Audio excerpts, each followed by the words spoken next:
আসসালামু আলাইকুম। সুলাইমান 007 ফেসবুক পেজের পক্ষ থেকে সবাইকে অভিনন্দন, শুভ সকাল। আজকে আমরা C1 ইউনিটের পুরো বর্ণনা দেখব। C1 ইউনিটের পুরা নাম হলো 6.35/11 primary 3 phase wooden construction single primary support tangent, অর্থাৎ লাইনটি 3 ফেজ উডেন কনস্ট্রাকশন X1 ব্যবহার হবে এবং একটি সাপোর্ট থাকবে, লাইনটি সোজা হবে। এবং এই ইউনিটে কি কি ডেসক্রাইব আছে সেগুলো আমরা একটা করে দেখব। C1 মূলত ফিগারটা এ ধরনের।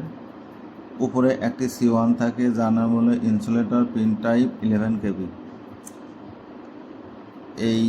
এর সাথে C1 এর সাথে একটি B2 থাকে, নাম হলো পিন পোল টপ। এটা পোলের সাথে আটকানোর জন্য 100-28 দেখানো হয়েছে CDEK। আমি আলাদা আলাদাভাবে দেখাইছি। ইকে মানে B50 locknut, B machine bolt, D washer B46।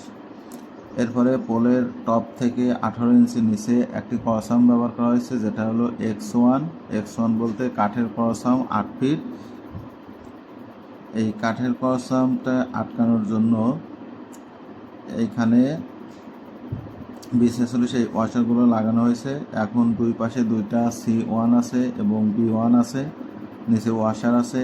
এবং এই ক্রসামটাকে আরও শক্তিশালী সাপোর্ট দেওয়ার জন্য দুইটা ব্রেস স্থাপন করা হয়েছে। ব্রেস দুইটা অবশ্যই উডেন, যখন উডেন হবে এবং এই কাঠটা ক্রসামটা উডেন হবে তখনই সম্পূর্ণ ইউনিটটা C1 হবে। এখন এই ব্রেসটা আটকানোর জন্য উডেন পোলে এখানে একটা ল্যাগ স্ক্রু, যার আইটেম হলো B40। এরপরে